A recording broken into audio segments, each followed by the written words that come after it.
Here we go, another round of Crazy Jack's weird shit show. The chief hurdle always is just hitting the record button. I can't.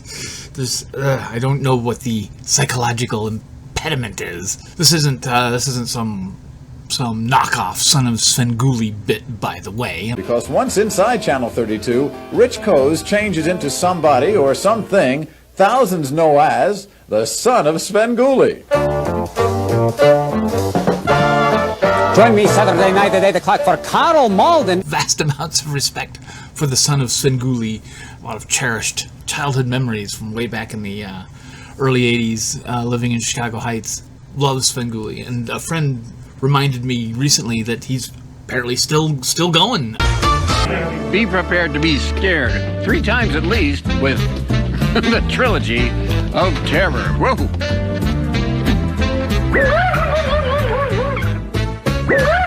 What this is I'm just showing off what's available at Dollar Tree right now.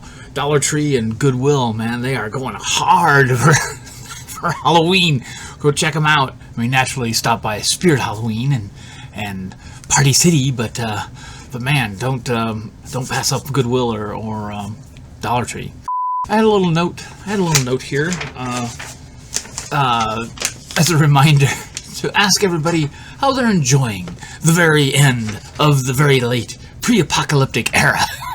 And I had a little show for all my archaeologist friends that I figure that that where we're at here, the future archaeologists are going to they're gonna notice in the layers here the Anthropocene. You see, we're at the very end of the Anthropocene, the era of noticeable human effect on the environment. And right up here, as I think right about where we're at, this oily, slick, thin, dark layer between the pre-apocalyptic era and the post-apocalyptic era. It smells a little bit like gasoline and the burning of hydrocarbons. And like I say, hitting the record button is the problem. And it shouldn't be, because the clock ticks, the lifeblood drains. What the hell are we waiting for? And we're fighting a couple things here, because October is half over, and more importantly, nobody watches my videos. So been trying to find the proper look for the show. How do you like the holodeck motif? The holodeck, I believe that's what you youngsters call the danger room. Professor Xavier's construct. And yes, it's pronounced Xavier. I don't know what style guide you're using that makes you think it would be pronounced in any other way. Xerox, Xylophone, Xerxes, Xanthan Gum. Why would you think his name was pronounced in any other way than Xavier? You don't have to tell me. I know why. It's this nonsense. I am Professor Charles Xavier, also known as Professor X. Xavier to Cyclops. Do you read? Over. Xavier has been trying to contact the X-Men psychic. And this nonsense. I'm Charles Xavier. Would you like some breakfast?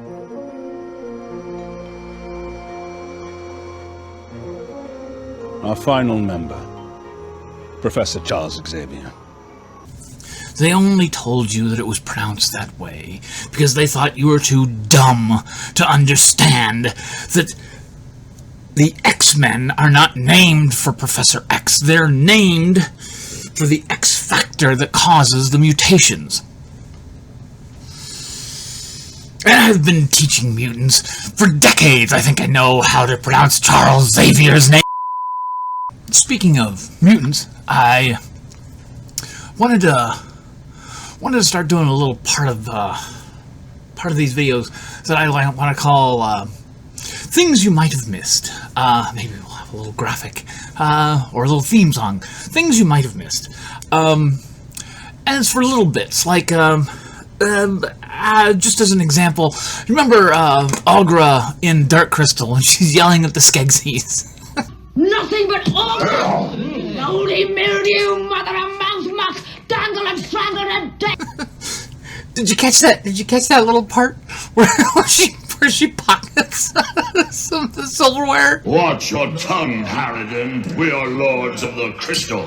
Lords, not for long! Adorable. Dark Crystal actually reminds me a little bit. I was when I was working in a call center in Beaverton, Oregon. I'm still, I believe, technically, contractually obligated under a non-disclosure agreement to not reveal who it was I was working for. Doing tech support with a bunch of nerds, fellow nerds that were just steeped in all things sci-fi fantasy. And there was one day I was talking to somebody and just mentioning something, and I just said, you know, like the mystics in Dark Crystal. Oh.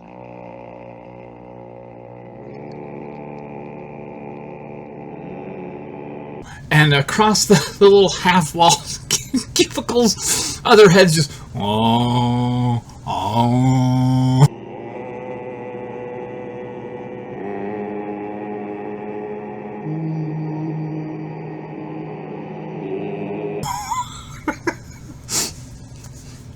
Unrehearsed, spontaneous, heartwarming. Warms the very cockles of my heart. And you know, somebody once told me there's nothing quite like hot cockles. This whole video is a bit disjointed. Dark Crystal. Oh, things you might have missed. So, The Last Starfighter, one of my favoritist of movies. When I was in the cab, people would come in the cab and they would, oh, you speak English. I would tell them, no, you hear English, thanks to your translator device. Nip any xenophobic nonsense right in the bud. Listen, there's been a big mistake. Immediately after situation report. Welcome to Starfighter Command. Speak English? No, you hear English thanks to your translator device. And by the way, speaking of things you might have missed, the alien who tells him about his translator device, yeah, can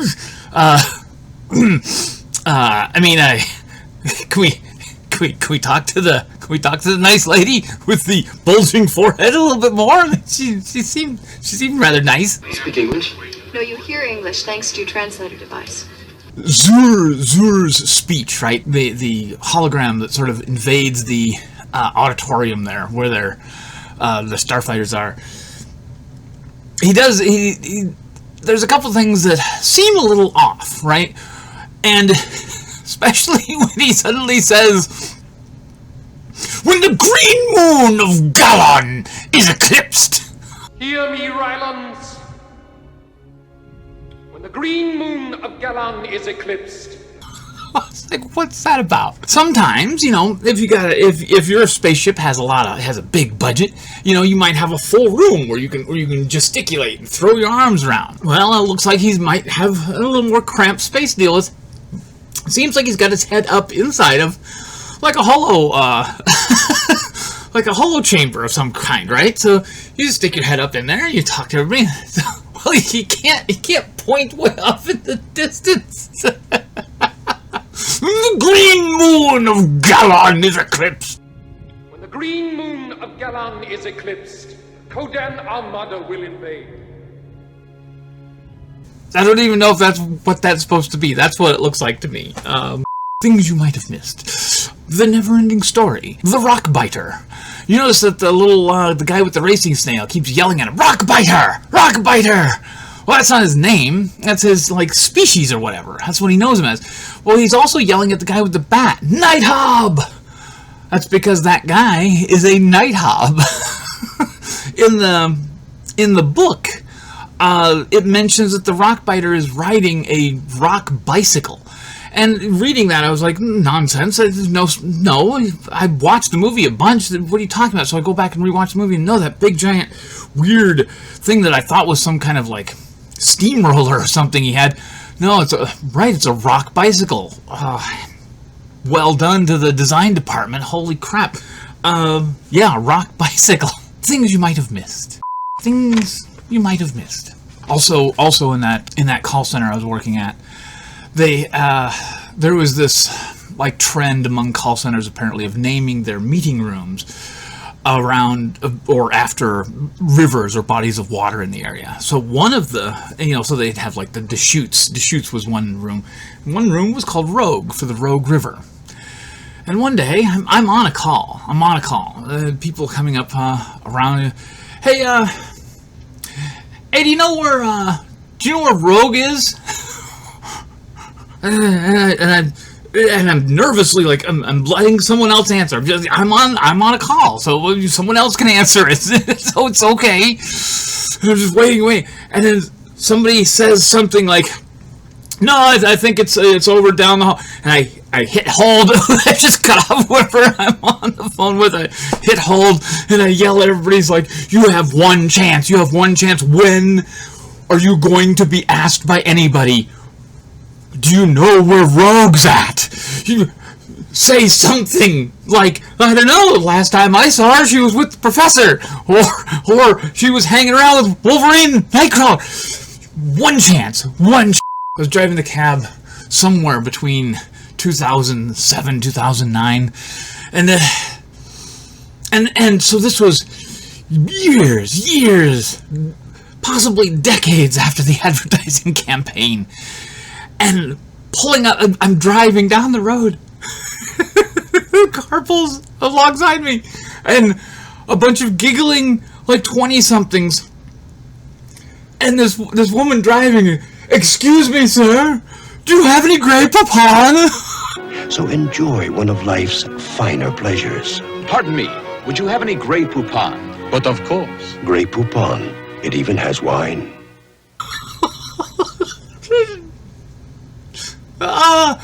Never again. You'll never have the chance again. I started carrying around a little packet of Grey Poupon, hoping, knowing that never again.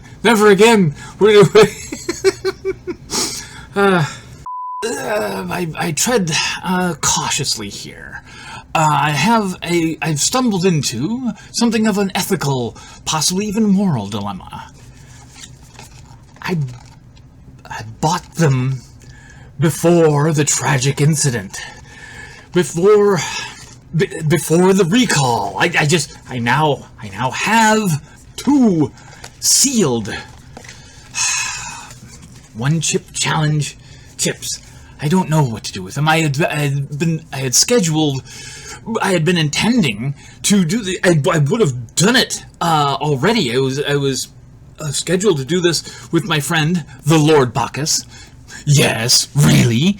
But things came up. There was a delay.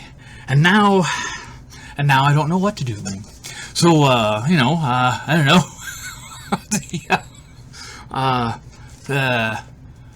Call for engagement in the comments, I suppose. What should be done? What should be done? I don't know. Just in case you're wondering, what's been going on with Chonkers, I should hope Chonkers is getting his helmet finally. Oh, look at that. Is he not? Is he not adorable? And the helmet. The helmet actually works, or can work. So, soon, Chonkers will be breathing easy. I do have travel plans.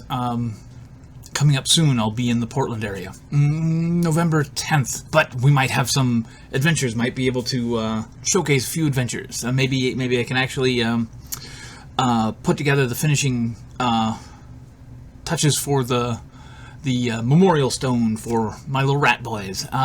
Always, hellos are awkward, but goodbyes are even more awkward. So, bye.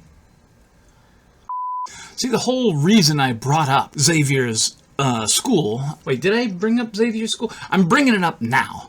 In the segment, Things You Might Have Missed. There was at least one artist who didn't rely on just the unstable molecules of Reed Richards to account for all the form of the costumes. And there's this, like, in the New Mutants graphic novel, which was the first trade paperback sort of thing introducing the New Mutants. There's this beautiful, like, set of panels that showcases, oh, well, they're just like pieces of, the artist actually shows the spandex pieces of the costume, and it's amazing. I don't know why it's always been such a little nifty moment. I tried to get a friend once. There's a school in Portland that has the look of Xavier's, and it's not Reed. Reed College is Hogwarts. There's another school that looks so much like Xavier's that I asked this friend, could I please buy some spandex and dress you up and take pictures of you in front of the school? And she said, look, Jack, no. Damn it. And they do rely on unstable molecules, of course, for like Rain Sinclair, right? The Rain Sinclair, Wolfsbane, is a buzz-cut, red-headed, pale, Irish mutant girl who can transform at will into a wolf.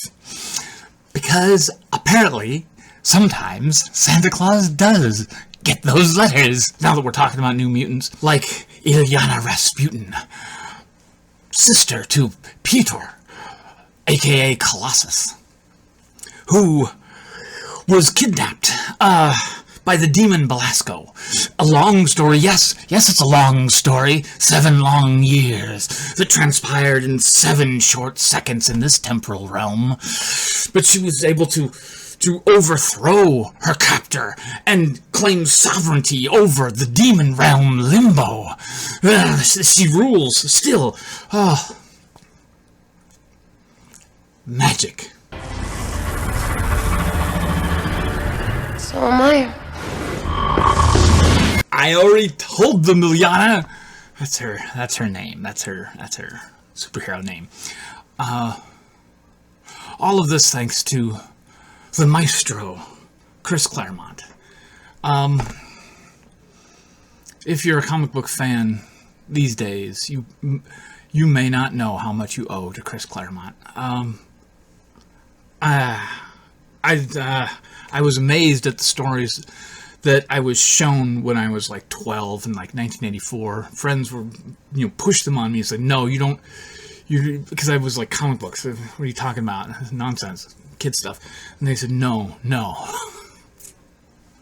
They sat me down. They made me read some issues of X-Men, and I was stunned. I was really surprised. And lo, these many years later, I've looked up. No, it is acknowledged that Chris Claremont really did fundamentally change how stories were being told. Thank you, Mr. Claremont.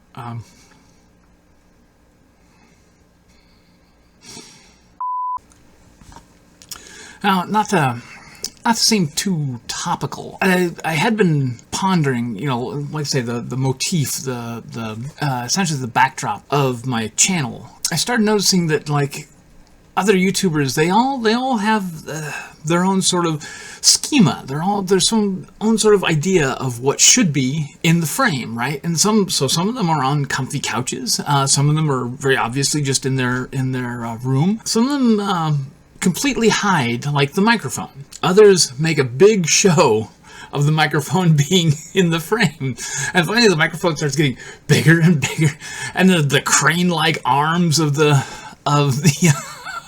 boom for the mic, and it's I just have to wonder, are they trying to make they're trying to make it look like they're in a studio? And so is that the demands of, like, money behind them, or is that coming from independently from these YouTubers? I bumped into, like, a little video essay about sort of comparing a lot of these, and it was showcasing that conservative YouTubers tend to have this thing of trying to make the backdrop very often will have pricey knickknacks or weapons or bricks. and very often they're the ones with the big mic, and then finally it's they're puffing away on these big phallic cigars. Right now it has been said that a cigar is sometimes a cigar, but when you've got your arm wrapped around this dildonic schlong of a cigar that you're sucking away on, I'm wondering less if that cigar is meant to be a penis than I am if that penis is meant to be a cigar. I don't know why I bring that up, but I don't know why the studio affectation, because that's what it is. It's an affectation. The air of a studio is already anachronistic. This is a thing of the past. The technology has evolved, has grown to such a degree. You can be anywhere. You don't have to be ensconced, enclosed in a tightly controlled sound room. So I don't know. I haven't seen anybody recording inside of the danger room. I don't know why. It's a perfect. As long as you long as you schedule things properly, and essentially we're okay until the klaxon alarm starts going. And the klaxon alarm actually, fascinatingly, is not. I thought it was like an onomatopoeia or like an adjective, but no, the klaxon actually is a brand name. There's a specific way that the sound is made. This device is sometimes referred to as a klaxon.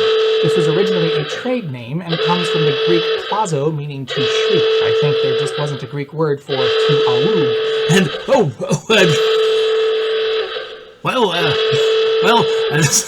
leave the safety protocols on. Super powered. Children love to switch off the safety protocols. Kurt, Mr. Wagner, get me out of here! Bam!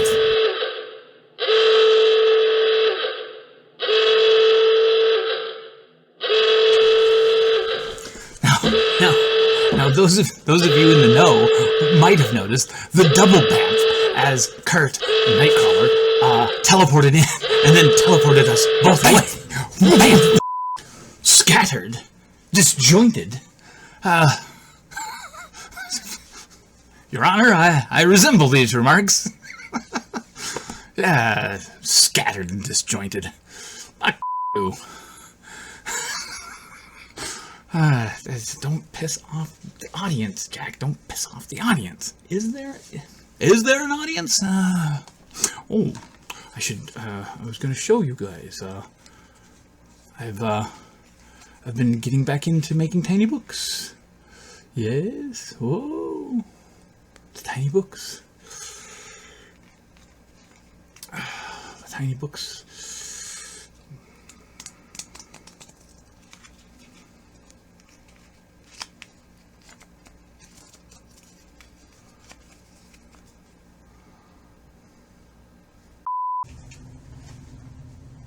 Wait a minute. Wait. Hold on a minute. Hold on. Man, a little more structure and planning might do this channel a little bit of good. But I forgot in the things you might have missed. One of the great moments there in the last Starfighter is what I can only assume is a mistranslation. I haven't found it anywhere to be translated in the way that my translator device translates it. Where Zur is infuriated at the suggestion of Star League. Star League justice put down your Xerian cult. Your followers are few and scattered. Star League! And I think he says, Star League, a refuge for weak wills, not ready to be our equals. A refuge for weak wills, not ready to be our equals. Star League, a refuge for weak wills, not ready to be our equals. Star League, a refuge for weak wills, not ready to be our equals. At least that's the way it always sounded to me. Things you might have missed. Have you tried the new mini tater tots? They're delightful. Okay, yeah. End of this episode for real. Bye. Stop button. On this July 20th, 1969. That's one small step for man, one giant leap for mankind.